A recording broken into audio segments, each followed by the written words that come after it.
সম্মানিত দর্শক শ্রোতা, আজকের বিষয় হচ্ছে অন্তর্বর্তীকালীন সরকার। এই ডক্টর মোহাম্মদ ইউনূসের সরকারকে মার্কিন যুক্তরাষ্ট্রের নবনির্বাচিত বারবারের প্রেসিডেন্ট ডোনাল্ড ট্রাম্প ও তার প্রশাসন এই ডক্টর মোহাম্মদ ইউনূসকে কঠিন বার্তা দিয়েছেন। এমনকি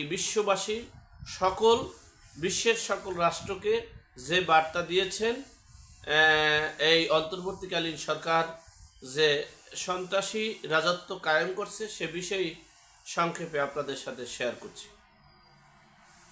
5ই আগস্ট এই অন্তর্বর্তীকালীন সরকার গঠনের প্রক্রিয়া শুরু।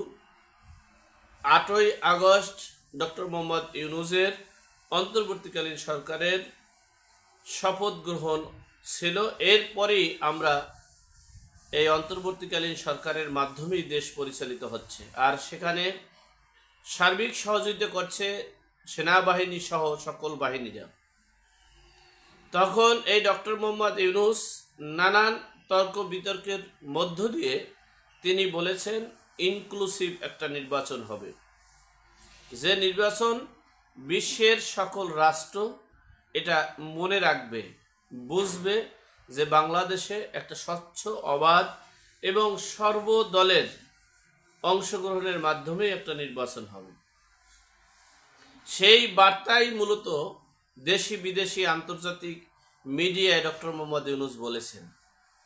কিন্তু দুর্ভাগ্যবশত প্রতিটা সেক্টরে তিনি বলেছেন যে আওয়ামী লীগ ফ্যাসিস্ট সরকার, এই আওয়ামী লীগ ফ্যাসিস্ট সহ সকল ফ্যাসিবাদীরা বাংলায় থাকতে পারবে না। রিসেট বাটন পুশ সহ তিনি এই 1971 সালের ঐতিহাসিক দিবসগুলো বাতিল করেছেন। এরপরে আপনারা 10ই মে আপনারা স্লোগান শুনেছেন, গোলাম আজমের বাংলায় আওয়ামী লীগের ঠাঁই নাই, নিজামীর বাংলায় আওয়ামী লীগের ঠাঁই নেই। এরপরে এই গোলাম আজম এবং এই নিজামীর মাধ্যমেই মদদেই তাদের সর্বোচ্চ সহযোগিতার মাধ্যমে 1971 সালের 25শে মার্চ কালো রাতে, অর্থাৎ 26শে মার্চের প্রথম প্রহরে এই আওয়ামী লীগকে নিষিদ্ধ করা হয়েছিল। তখনও স্লোগান এটাই ছিল। যাই হোক, সে বিষয়ে আমরা 5ই আগস্টের পর চেয়েছিলাম যে এই বাংলায় পরিবারতন্ত্র থাকবে না, রাজতন্ত্র থাকবে না এবং একনায়কতন্ত্র থাকবে না। এই বাংলায় মুসি, ঋষি, ধোপা সকলেই জনপ্রতিনিধিত্ব করতে পারবে এবং জনগণের প্রত্যক্ষ ভোটে, যেমন আমাদের পার্শ্ববর্তী দেশ ভারতের নরেন্দ্র মোদী, যিনি বাদাম বিক্রেতা, সেই বাদাম বিক্রেতা প্রধানমন্ত্রী হয়েছে। আমরাও সেরকমের একটা আশা আকাঙ্ক্ষা চেয়েছিলাম যে এই বাংলার মাটিতে, এই বাংলায় কোনো পরিবারতন্ত্র, রাজতন্ত্র থাকবে না। কিন্তু দুঃখের বিষয়, এই বাংলায় আমরা যে অবস্থান আমরা দেখছি এখন, এই আমেরিকার যুক্তরাজ্যের একজন ব্যক্তি আছেন যিনি একটা রাজনৈতিক একটা সংগঠন তৈরি করেছেন, জর্জ। তিনি হলেন বহুত্ববাদী, বহুত্ববাদী লিবার ডেমোক্রেসি। অর্থাৎ এটা সংক্ষেপে আপনাদের বলি, এখানে আমি যদি পুরুষ হইয়া যদি আমি মহিলা মনে করি, আমি মহিলা, আমি যদি মহিলা হয়ে যদি মনে করি পুরুষ, আমি পুরুষ।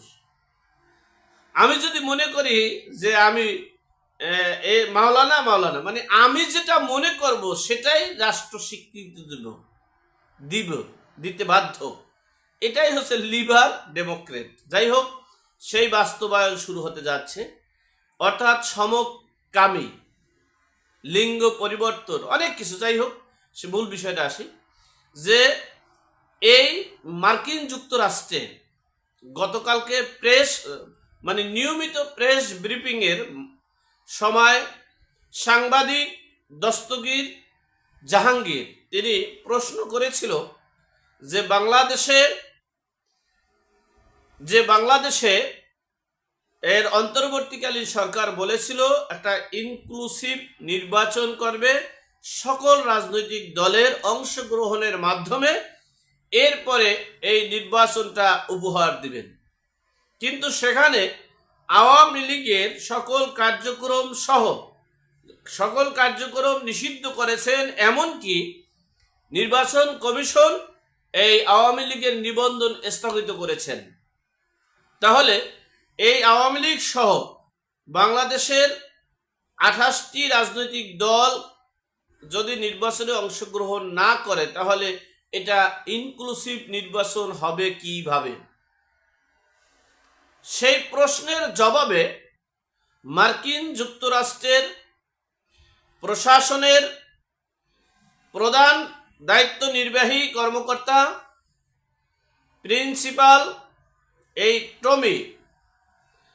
টমি সাহেব তিনি উত্তর দিয়েছেন, মার্কিন যুক্তরাষ্ট্র যে বার্তা সবসময় দিয়েছে, বাংলাদেশ সহ বিশ্বের সকল রাষ্ট্রে বার্তা দিয়েছে, প্রতিটা মানুষের বাক স্বাধীনতা থাকতে হবে, প্রতিটা মানুষ মিছিল মিটিং করতে পারবে, প্রতিটা নাগরিকের মৌলিক অধিকার নিশ্চিত করতে হবে এবং সকল রাজনৈতিক দলের অংশগ্রহণের মাধ্যমেই এই নির্বাচন অনুষ্ঠিত করাতে হবে।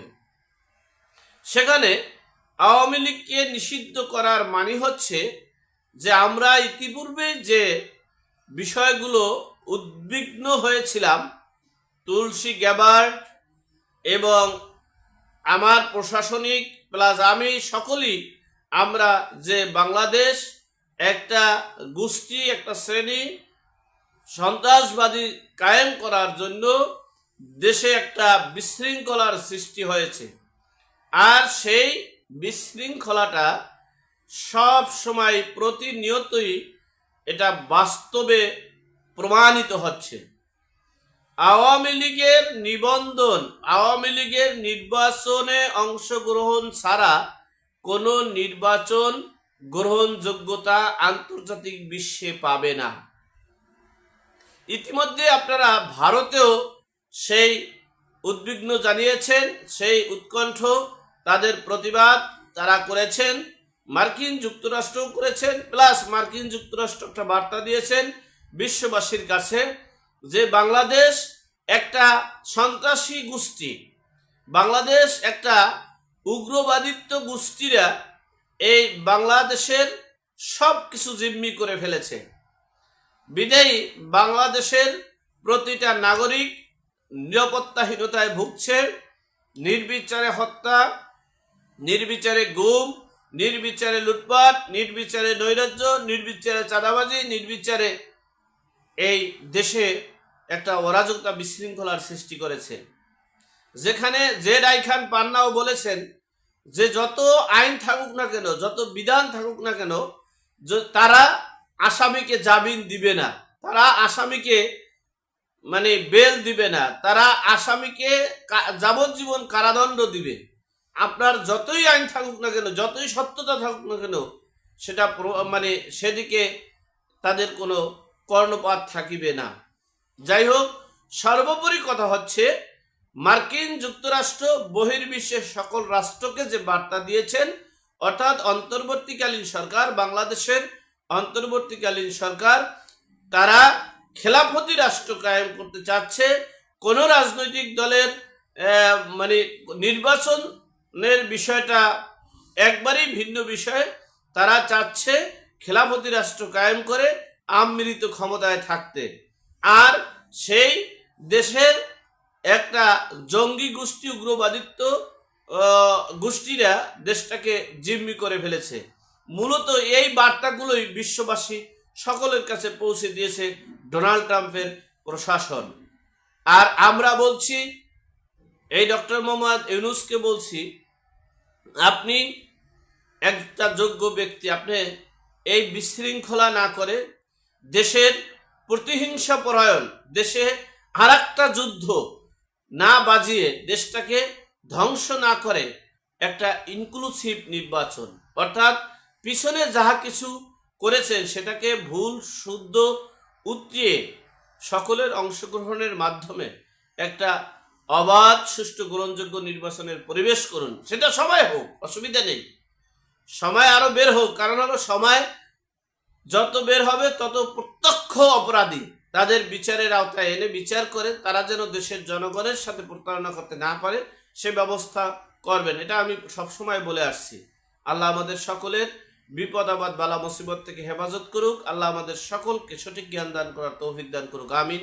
আসসালামু আলাইকুম।